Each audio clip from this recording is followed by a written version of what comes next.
अल्हम्दुलिल्लाह कब्सा बिरयानी अरबियाँ ली तैयार हो चुकी है। बहुत ही खूबसूरत इनकी लुक नज़र आ रही है।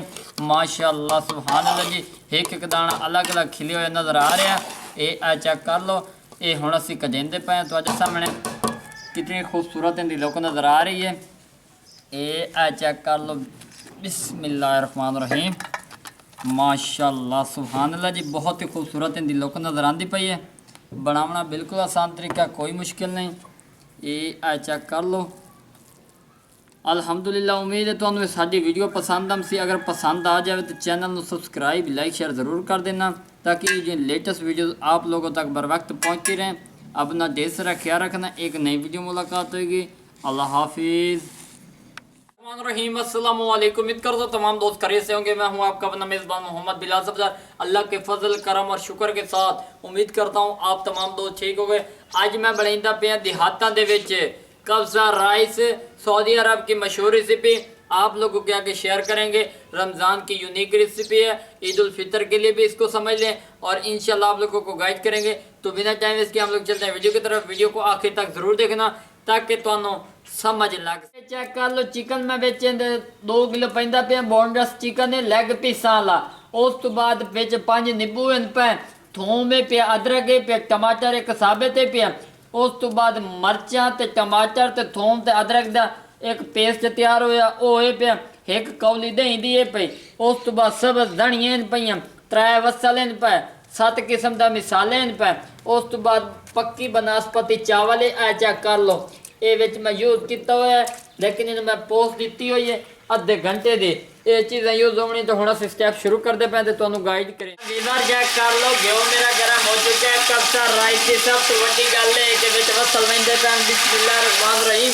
2 वसल मैं पा दिते ने। ये तुहानू इहदी लुक नज़र आती पई है। और एक कब्सा राइस का तुहानू एक होर दस देवां, इहदे सब तो ज़्यादा इस्तेमाल होता पेस्ट। पेस्ट तो मुराद है कि मिसाले जितने की जिमें टमाटर मरचा होना बना वो सारा का पेस्ट इस्तेमाल होता है। और उस तो बाद ये लैमन का इस्तेमाल ज़्यादा होता। खटास का दही तो आम रुचि ने यूज़ होती। ये सऊदीया के मशहूर अरबी लोग ये यूज़ करेंगे। और खास तौर पर साढ़े पाकिस्तानी भाई जो जाते ना सऊदीया के हज उमरे का तो उत्तों की कब्सा राइस जो ना बिरयानी ये खाते हैं। इंशाल्लाह तुहानू पसंद आएगा। ये चिकन बोनलेस और जो जो चीज़ें इस्तेमाल हो इंशाल्लाह अज की यूनिक रेसिपी साबित होगी। मैं वसल गोल्ड करें ना तो वक्त तुहानू मैं विखाई। अल्हम्दुलिल्लाह वीवर चेक कर लो, वसल साढ़े रोस्ट होने लग गए हैं। हुण असीं इहदे विच चिकन पैंदे पे। ये चेक कर लो, बिस्मिल्लाहिर्रहमानिर्रहीम। ये चिकन असीं इहदे विच पा दिता है। हुण असीं इसे उत्तों मिसाले पा देने। ये चेक कर लो, सारे मिसाले असीं इसे इहदे विच पा दिते ने।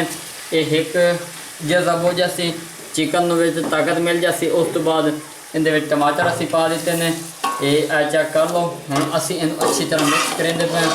ये चेक कर लो, इनू अच्छी तरह भुन लेने। उस तो बाद तुहानू असीं इहदी लुक विखाइने। ये चेक कर लो, बिल्कुल सिंपल और आसान इहदा प्रोसेस है, लेकिन इहदे चेंजिंग है कि मिसाले ते टमाटर वगैरह पहले विच पै गए हैं। असीं इहनूं चंगी भुन लेने तो तुहानू विखाइने। अल्हम्दुलिल्लाह जी, ये रोस्ट हो चुका चिकन साडा। ये चेक कर लो, बहुत ही खूबसूरत इहदी लुक नज़र आती पई है। हुण मैं इहदे विच पैंदा पे टमाटर ते थोम ते अदरक का पेस्ट बिस्मिल्लाहिर्रहमानिर्रहीम ये पा दिता। उस तो बाद एक कौली विच दही दी जाती पई है। ये चेक कर लो, ये हुण असीं इहदे विच पा दिता। हुण असीं इहनूं अच्छी तरह मिक्स करेने। फिर तुहानू असीं इहदी लुक विखाइने। इंशाल्लाह तुहानू मज़ा आएगा। हर एक स्टैप तुसीं फॉलो कीती आओ, नाल लैके तुहानू चलना। अल्हम्दुलिल्लाह जी, अल्लाह के फजल करम और शुक्र के नाल बहुत ही खूबसूरत इहदी रोस्टिंग हो चुकी है। जो चिकन असीं इहदे विच पाया ही पिया।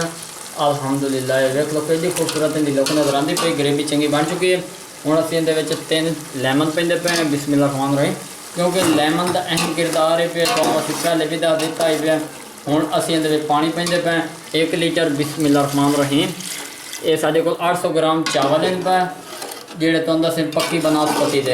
ये 1 किलो पानी पा दिता। इन हुण असीं अच्छी तरह भुनी देने। उन्नी देर असीं चावल जेड़े ना वो धो लो तो बस तुहानू असीं इहदी लुक विखाइने। अल्हम्दुलिल्लाह वीवर चेक कर लो जी, चावलों का जोड़ा पानी है वो बिल्कुल तैयार हो चुका है। कब्सा बिरयानी अरबी लोग बहुत ज़्यादा खाते हैं। सऊदी अरब में अरबी होते हैं तो अरबियों का नाम भी हमने इसमें इस्तेमाल करना। ये चेक कर लो, चावल जाते पे बिस्मिल्लाहिर्रहमानिर्रहीम। ये पक्की बनास्पति है, इन्हों असी अच्छी तरह पोस दी है तकरीबन 20 तो 25 मिनट। उस तो बाद 1 लीटर पानी पाया। 800 ग्राम ਦੇ ਵਿੱਚ। ਇਹ ਵੇਖ ਲਓ ਇਹਦੀ ਲੁੱਕ ਤੁਹਾਨੂੰ ਨਜ਼ਰ ਆ ਰਹੀ ਹੈ। ਅੱਛੀ ਤਰ੍ਹਾਂ ਬਰਤਨ ਅਸੀਂ ਸਾਫ਼ ਕਰ ਲਿਆ। ਹੁਣ ਜਿਹੜਾ ਨਾ ਇਹਨੂੰ ਅਸੀਂ ਅੱਛੀ ਤਰ੍ਹਾਂ ਮਿਕਸ ਕਰਨੇ ਆ। 15 ਤੋਂ 20 ਮਿੰਟ ਦਾ ਪਾਣੀ ਖੁਸ਼ਕ ਕਰਨੇ ਆ।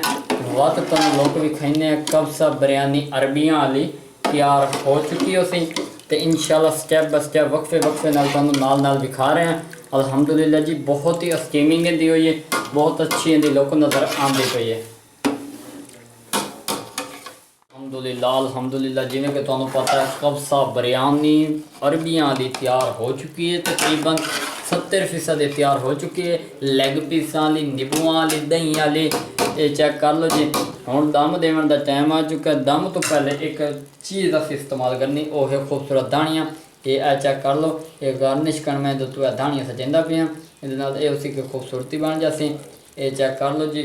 अगर ऑप्शन भी अगर मिल जाए तो पा दी, ना हो तो खैर है, तुसीं स्किप भी कर सकते हो। हुण मैं उतों दम देंदा पिया। बिस्मिल्लाहिर्रहमानिर्रहीम। ढकना उतों दे दिता। 15-20 मिनट का स्टे देने, उस तो बाद उतार के तुहानूं भी। अल्हम्दुलिल्लाह कब्सा बिरयानी अरबियां वाली तैयार हो चुकी है। बहुत ही खूबसूरत इहदी लुक नज़र आ रही है। माशाअल्लाह सुभान अल्लाह जी। एक दाना अलग अलग खिले हुए नज़र आ रहे हैं। ये चेक कर लो। ये हुण असीं कजेंदे पे तुहाडे सामने कितनी खूबसूरत इहदी लुक नज़र आ रही है। ये चेक कर लो। बिस्मिल्लाहिर्रहमानिर्रहीम। माशाअल्लाह सुभान अल्लाह जी। बहुत ही खूबसूरत इहदी लुक नज़र आती पई है। बनाना बिल्कुल आसान तरीका, कोई मुश्किल नहीं। ये चेक कर लो। अल्हम्दुलिल्लाह उम्मीद है तुहानूं साडी वीडियो पसंद आम सी। अगर पसंद आ जाए तो चैनल को सबसक्राइब लाइक शेयर ज़रूर कर देना ताकि जो लेटेस्ट वीडियोस आप लोगों तक बर वक्त पहुँचती रहें। अपना ढेर सारा ख्याल रखना। एक नई वीडियो मुलाकात होगी। अल्लाह हाफिज़।